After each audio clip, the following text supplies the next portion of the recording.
একটি অভিভাবক প্রতিষ্ঠান হিসেবে পোশাক রপ্তানিকারকদের সংগঠন বিজিএমইএ এর বর্তমান পরিচালনা পর্ষদের বৈধতা নিয়ে প্রশ্ন তুলেছেন সংগঠনটির কিছু সাধারণ সদস্য। অবিলম্বে বিএফটিকে ট্রাস্টি বোর্ডের বিলুপ্তি করে সরকার পরিবর্তনের পর শনিবার সংবাদ সম্মেলন করে বর্তমান পরিচালনা পর্ষদের পদত্যাগ চেয়ে তারা বলছেন, গেল ৯ মার্চের নির্বাচনে কারচুপি করে এবং রাজনৈতিক মদতপুষ্ট হয়ে বিজয়ী হন সম্মিলিত পরিষদ।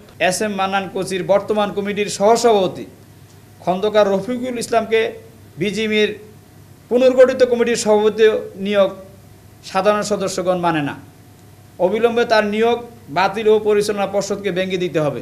এমন প্রেক্ষাপটে বর্তমান বিজিএমইএ এর পরিচালনা পর্ষদের পদত্যাগ চেয়ে দল নিরপেক্ষ কমিটির মাধ্যমে পুনর্নির্বাচন দাবি করেন তারা।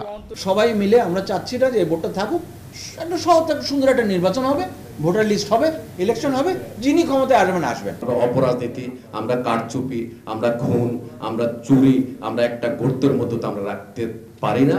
তবে বর্তমান পরিচালনা পর্ষদ বলছে নিয়মতান্ত্রিকভাবেই বিজিএমইএ এর নির্বাচন হয়েছে। তারা সবাই ছিলেন, সবাই দেখেছেন, শেষ মুহূর্ত পর্যন্ত দেখেছেন এবং নির্বাচন শেষে যে রেজাল্ট শিট সেটাতে পর্যন্ত তারা সাইন করেছেন, মেনে নিয়েছেন, সবকিছু সুন্দরভাবে হয়েছেন সেরকম কথাও বলেছেন।